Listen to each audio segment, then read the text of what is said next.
Today let me share with you how I found my first ever truly below market value deal where I got a 29% discount below the market value. I want to tell you how I found it. I want to give you all of the numbers so that you can start doing deals just like this.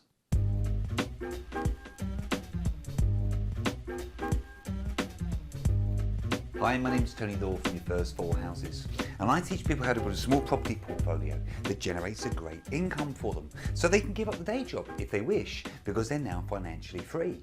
If this is your first time here, be sure to subscribe to the channel and click that bell notification icon so that you don't miss out on any of the free content that I give you each and every week. So the truth is, I never used to believe that I could buy properties truly below market value. I mean, why would anybody sell their property truly below market value and importantly be really happy to do so? But I'm delighted to say that I've actually done this now many times. But I wanted to share with you my first ever below market value deal so that you can see exactly how I put this thing together and hopefully start finding and doing deals like this yourself. By the way, stay tuned until the end because I'm going to be sharing not only how I found it, but all of the numbers as well. So this was my first ever below market value deal that I bought in Poole back in 2011. It's nothing particularly special. It's a semi-detached house in an okay area in the middle of Poole. I found it using a strategy that I call street level networking. Now, I've talked about street level networking before. Essentially, in simplistic terms, you get out there and you walk around your investing area. There is a bit more to it than that, or quite a lot more to it than that. But in essence, you get out there and you start walking around the area. And when I did this, I actually met a person who was literally standing at the end of his drive. I got chatting to him. I initiated the conversation. It sounds, I'm really speeding this process up. But in essence, we had a cup of tea, we had a chat, in fact we had a series of chats, and I negotiated the deal. The seller's situation was that they dearly wanted to move back to Wales, which was where they were originally from.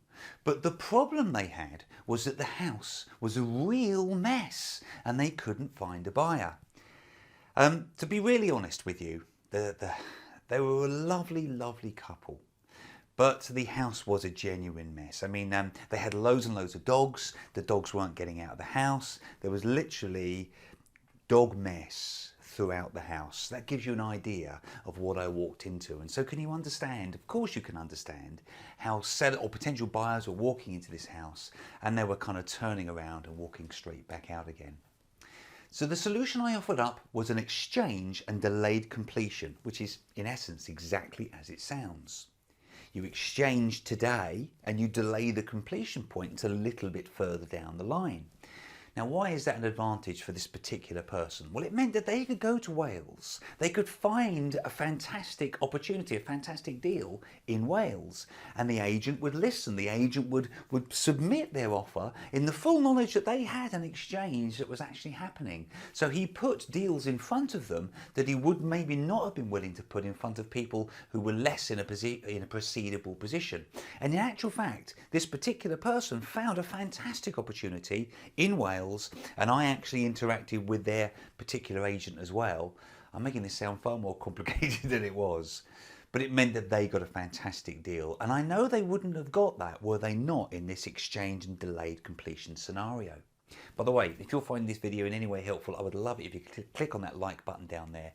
It really helps me if that's okay. Okay, so what about the numbers now? Well, because of the state of the place, we agreed a purchase price of £110,000. My refurbishment and other associated costs came to £25,000. Now, admittedly, because I'm a carpenter by trade, that's where I originally started out, I did do quite a lot of work on this place myself. I brought in trades to do it, but yes, I was on site, I was doing quite a lot of the carpentry aspects to the site. Certainly I was sweeping up at the end of the day and I was making the teas and buying the Subway lunches, but I loved doing all of that. I'm really comfortable in that zone. So my all-in costs came to, once I'd added these together, £135,000. But the market value, the genuine market value at the time, was actually around £190,000. So my profit upon completion of all the works was £55,000. After I refinanced this particular property, I was able to pull out all of my money, all of the money that I put into this deal. And so if you work out the return on the investment, you'll find that that was actually infinite. By the way, if you're not sure exactly how to calculate return on investment, can I suggest you check out this video here where I explain exactly how you do that. And so the value today on this property is £280,000, and there's a fantastic tenant living in there, and I'm going to be keeping this property forever. Now the important bit I want to get across here is that I know I wouldn't have found this property had I not been walking around my investment area, and I know I talk about that a lot. So please make a commitment to walk around your investment area this week and talk to the people in that area. Talk to the person that's in the corner shop, the owner of the corner shop. They know what's going on in their area. They certainly do. Engage in conversations, keep your eyes open for opportunities, and I honestly think you will find something, a fantastic deal this week. In my completely free property mini course, I teach you how to find deals just like this one. To enroll, simply click the link here or in the description box below, and I'll start sending those lessons straight out to you.